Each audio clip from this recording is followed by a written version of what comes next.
The world could remember when Courtney hit the stage on America's Got Talent Season 13 and transformed into a full-blown rock star and practically melted the stage. Millions watched that moment, over 310 million views now, and Simon, he didn't say much back then, but trust me, he noticed. And now, years later, he's speaking up, but not with the usual polished quotes or media-ready lines.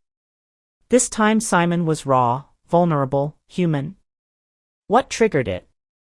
So stick with me because we're unpacking everything. Let's get into it. Courtney Hadwin's rise to fame. Courtney Hadwin's musical journey didn't start under bright lights or on a massive stage.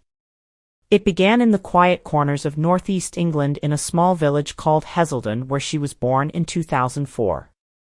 From a young age, people around her started noticing something different. Teachers at Shotton Hall Academy said they could tell she wasn't just another student with a hobby. There was something magnetic about her. They remembered how she'd light up during school performances, not in the typical "I want to be the center of attention" kind of way, but more like someone who became a completely different person the second music started playing. Can someone so young truly tap into the soul of rock and roll legends?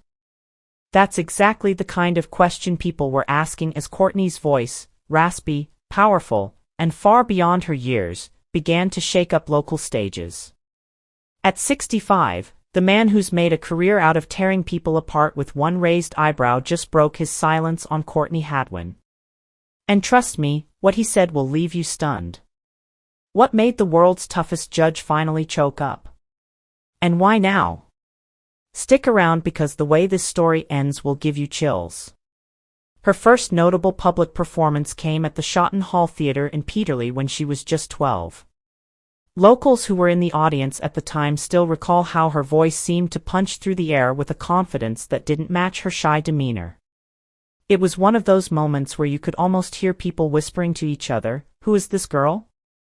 Because truly, no one expected that kind of stage presence from such a timid-looking child. And from that moment forward, Courtney wasn't just a student or a small-town girl, she was a rising performer with something to say. Her big break came in 2017 when she stepped into the national spotlight on The Voice Kids UK. She chose to audition with Nutbush City Limits by Tina Turner, a song that already demands grit and confidence, and to say she nailed it would be putting it lightly. Judges were floored. Danny Jones from McFly, who would eventually become her coach, took her under his wing and helped guide her to the finals. And while she didn't take home the crown, what she gained was arguably more important. She'd proven that she could hold her own among the best young talent in the country. People didn't just notice her, they remembered her. What stood out wasn't just her vocal range or her technical skill, it was her transformation. Viewers watched a reserved young girl morph into a force of nature the moment the music hit. It wasn't an act and it wasn't rehearsed charisma, it felt real. And that's what made her different. Now here's where the story really takes off. In 2018, at just 13 years old, Courtney decided to aim even higher.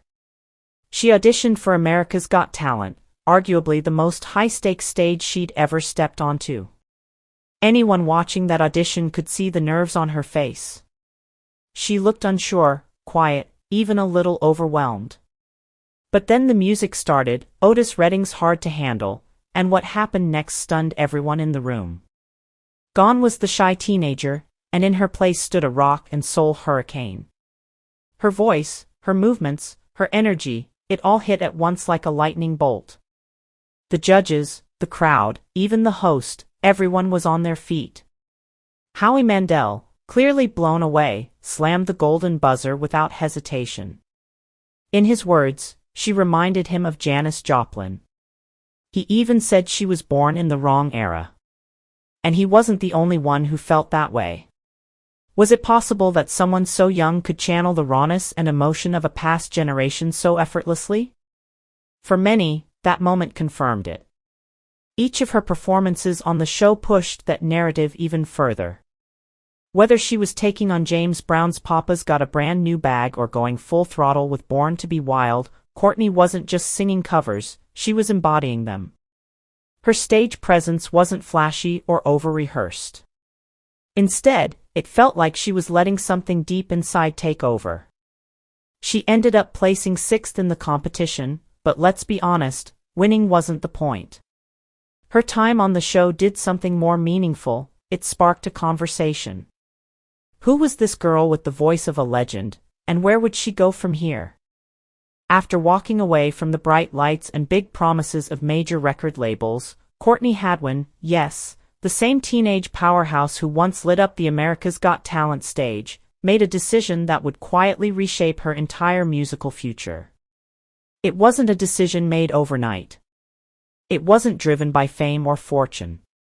It was about something much deeper. More personal. Creative freedom. Isn't that what every true artist really craves? At the end of the day, Courtney, whose gravelly voice and electrifying performances once stunned the world and made Simon Cowell do a double take, had initially signed with Psycho Music and Arista Records. It seemed like the dream deal every up-and-coming musician hopes for.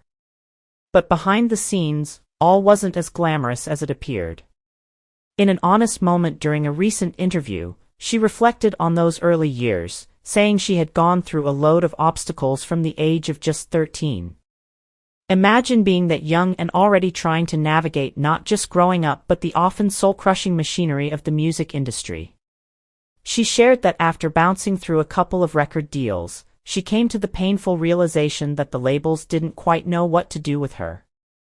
They couldn't seem to figure her out, and rather than take the time to nurture her unique voice, they tried to squeeze her into a cookie-cutter pop mold.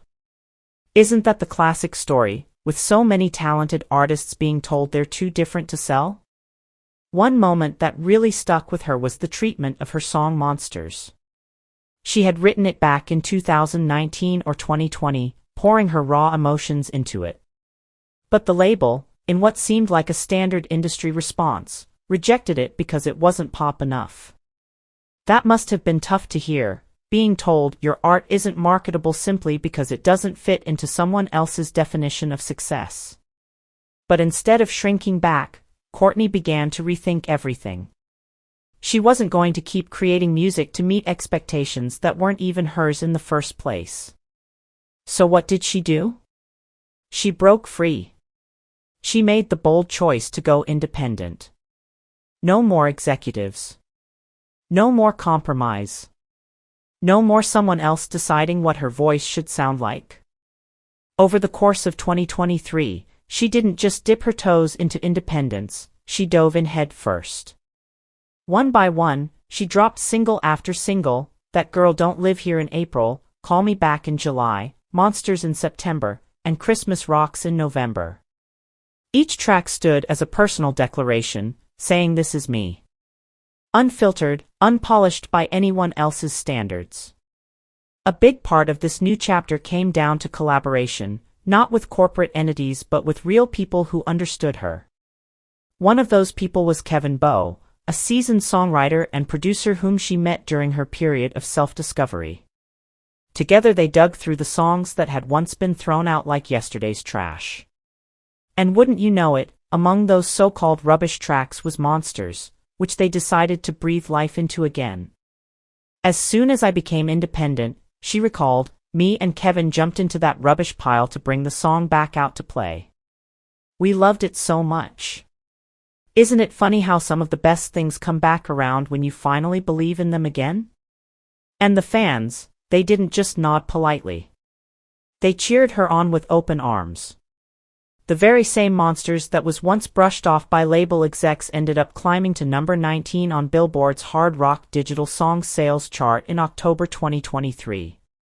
That's not just a personal win, it's a poetic one. It's proof that audiences are hungry for music with heart, not just what fits the trend of the week. But perhaps the most beautiful part of this journey has been the loyalty of her fans. Courtney herself has been quick to say that she wouldn't have the audience she has today without America's Got Talent. That's where the journey began for so many of her supporters.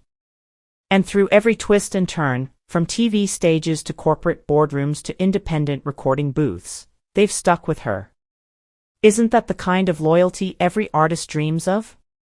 Right now, she's knee-deep in something that might be her most personal project yet, her debut album titled Little Miss Jagged, scheduled for release on September 12, 2025. She's pouring everything she's got into it, her passion, her experiences, and her genre-blending style that brings together the punch of rock, the emotion of soul, the groove of blues, and the catchiness of pop, all wrapped up in that unmistakable Courtney Hadwin voice that can't be replicated. So what's the takeaway in all of this? Courtney Hadwin didn't just survive the music industry, she found a way to thrive in spite of it. She reminded everyone that you don't need a label's stamp of approval to be legitimate, and that sometimes walking away from the biggest stage is what gives you the space to build your own. Isn't that the most powerful kind of success? But perhaps the most touching part of this story wasn't just about the music or the public statements, it was about everything that came before. Their professional relationship had been anything but smooth. From the moment young Courtney walked onto the AGT stage, all nerves and power vocals, to the years that followed under Cowell's label, they had struggled to stay on the same page creatively. Cowell, ever the perfectionist, had a vision. Courtney, even as a teenager, had her own ideas, ones that didn't always align with what his label wanted to market. Over time, those differences became divides. Eventually, the communication stopped altogether. But as Cowell later reflected, what made me emotional wasn't just her growth as an artist, it was recognizing that sometimes stepping back is the greatest gift you can give someone with extraordinary talent. Isn't that a lesson we all learn at some point, whether in business, friendship, or family? Sometimes the most loving thing we can do is let someone grow without us. And in this case, it seems that's exactly what happened. Courtney went on to build her career on her own terms, releasing bold, genre-blending music that didn't conform to commercial expectations but instead resonated with a fiercely loyal fan base. Meanwhile, Simon continued shaping talent across global franchises. But Courtney remained that one what-if in the back of his mind.